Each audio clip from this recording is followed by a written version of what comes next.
بسم اللہ الرحمن الرحیم۔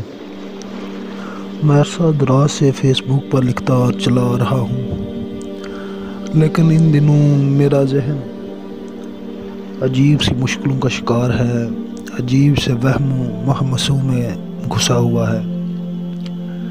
مجھے وہ طریقہ سمجھ نہیں آ رہا جس طریقے کے تحت لوگوں کو سمجھایا جا سکے، لوگوں کو راہ حق کی طرف بلایا جا سکے۔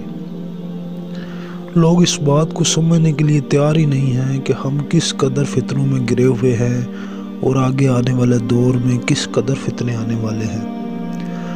لوگوں کو اس چیز کا علم ہی نہیں کہ ہم کس چیز کو فتنوں سے تعبیر کریں، اور اس کی بنیادی وجہ ایک ہی ہے کہ لوگ قرآن و حدیث سے نہیں جڑتے، لوگ مطالعہ نہیں کرتے۔ جب تک لوگ مطالعہ نہیں کریں گے تب تک کوئی شخص بھی فتنوں سے نہیں نکل سکتا۔ اور وہ جو علم کے متعلق میں نے حدیث بیان کی ہے، اس علم میں بھی یہ مطالعہ آتا ہے۔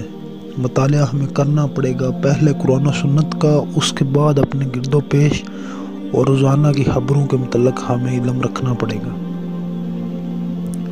اللہ کے رسول صلی اللہ علیہ وسلم نے اپنے دور میں صحابہ سے فرمایا تھا، کسی اونچی جگہ پہ کھڑے ہوئے تھے کہ میں تمہارے گھروں پر اس طرح فتنوں کی بارش دیکھ رہا ہوں جس طرح بارش کے قطرے برستے ہیں۔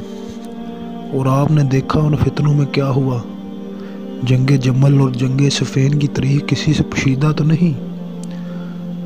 تیسرے خلیفہ راشد سیدنا عثمان رضی اللہ تعالیٰ عنہ، ان کی شہادت کا واقعہ، بلوائیوں کا ان کے گھر پہ چڑھ آنا، بغاوت، وہ سب کے علم میں ہے۔